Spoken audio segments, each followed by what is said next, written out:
আসসালামু আলাইকুম guys, welcome back to a new blog. আলহামদুলিল্লাহ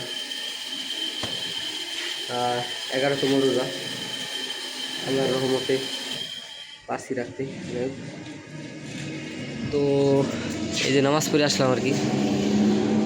নামাজ পড়ে আসলাম, বাসায় যাবো। আজকে আবার একটু এসে যাইতে হবে, যে কী বলে মার অ্যাপয়েন্টমেন্ট আছে ডাক্তার ওই জায়গা, তো ওই জায়গা আর কি যাইতে হবে। আজকে আবার বলতে যাইতে, এই কারণে যাইতে হবে জায়গা। ওই জায়গা রুম মানে রোদ, মানে আমি ছায়া খুঁজতেছি। তো আশা করছি একটা ভালো লাগবে, সেটা উপভোগ করে থাকেন।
Vai, vai, vai, vai.